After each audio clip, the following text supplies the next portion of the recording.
कि एक कोई रियासत है, एक कोई प्रिंसली स्टेट है, ये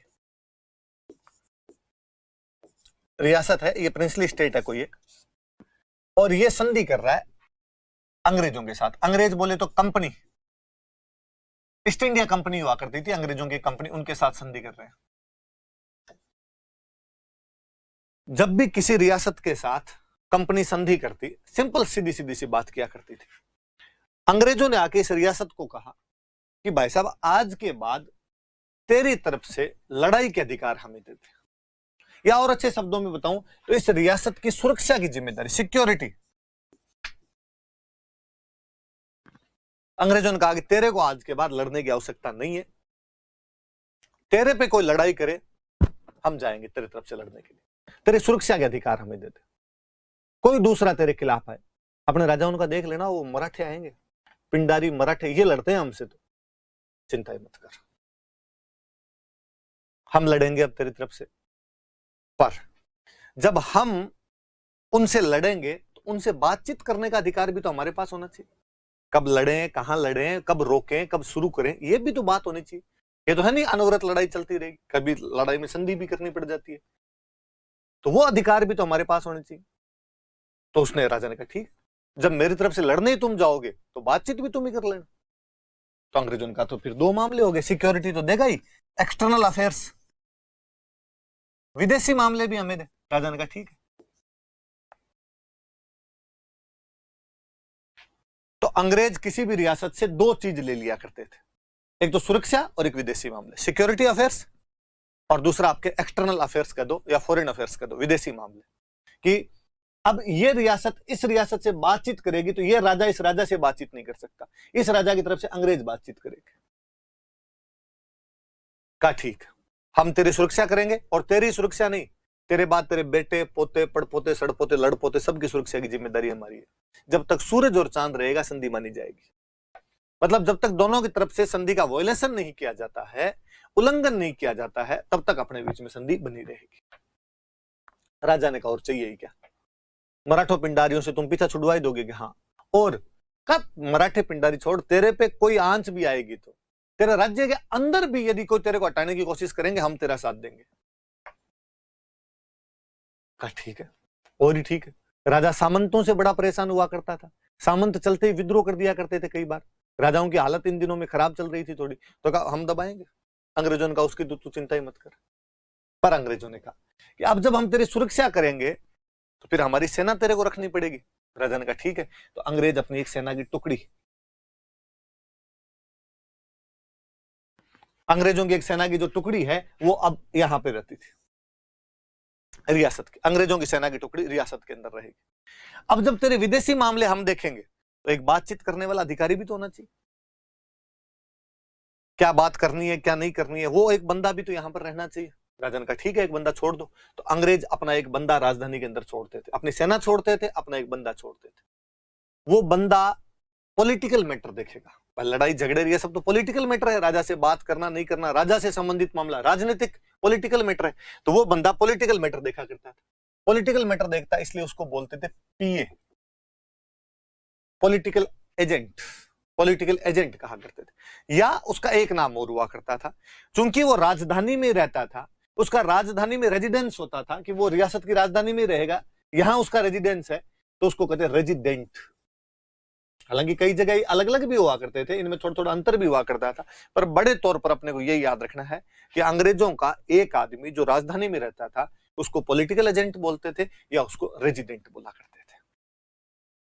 संधि में क्या बात हुई, जो भी राजा संधि कर रहा है वो अंग्रेजों को दो प्रकार के मैटर दे देगा। कौन कौन से मैटर, तो का एक तो दे देगा आपके सुरक्षा के मामले, अब उस राजा की तरफ से लड़ाई के सारे अधिकार अंग्रेजों को दिए जाते हैं, उस राजा पे कोई भी अटैक करेगा अंग्रेज संभालेंगे। और एक बातचीत के, राजा के साथ बातचीत करने के लिए अंग्रेजों का एक अफसर रहेगा, और वो किसी दूसरे के साथ लड़ाई वगैरह हो रही है तो वो राजा की तरफ से बातचीत कर लेगा। विदेशी मामले भी अंग्रेजों को देने पड़ेंगे। वो अफसर जो था उसको पॉलिटिकल एजेंट बोलते या उसको रेजिडेंट कहा करते थे, क्योंकि उसका रेजिडेंस वहीं हुआ करता था। राजा की तो मगजमारी खत्म हो गई।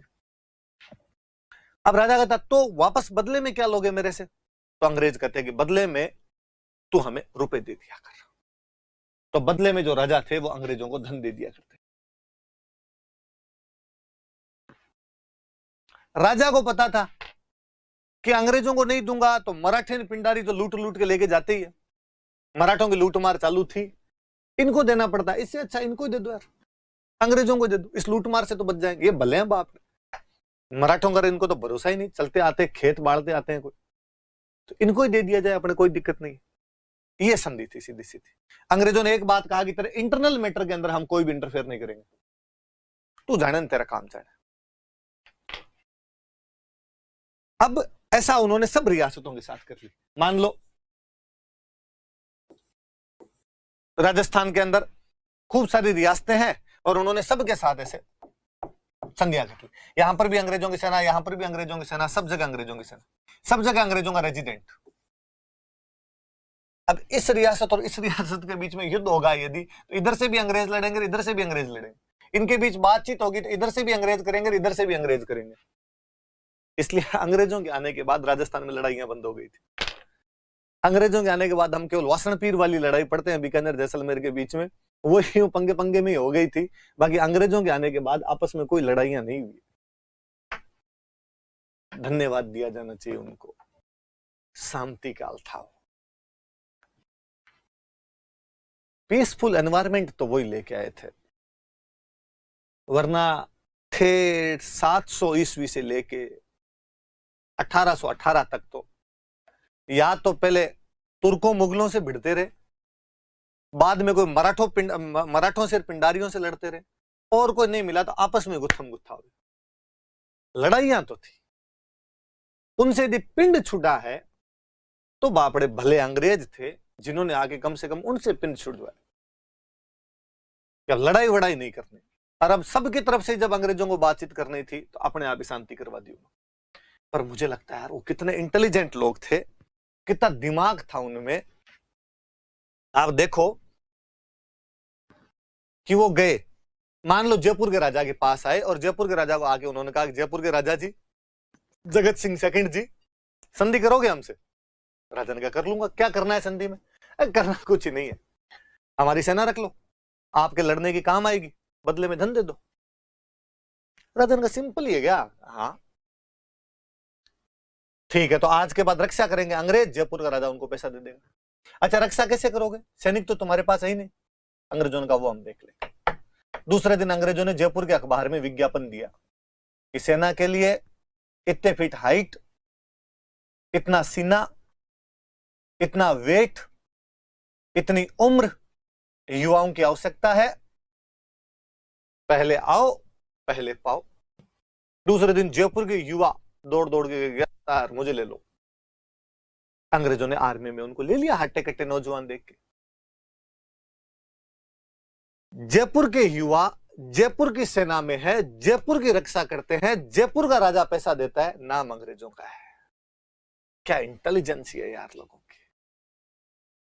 फिर कहेंगे साहब अंग्रेजों ने हमें अधीन कर लिया था, कर नहीं थे, भौतिक सभ्यता के मामले में हमसे वो कोसों आगे थे। हम कहीं ना कहीं मध्यकाल के अंदर जी रहे थे, वो लोग आधुनिक हो चुके थे। जो समय का अंतराल था वो नहीं पाटा जा सकता था, उनका दिमाग अलग तरीके से काम कर रहा था और उन्होंने हम सब के साथ ऐसे धीरे धीरे करके सबके साथ में संधियां कर ली थी। तो 1817-18 की जो मुख्य मुख्य संधियां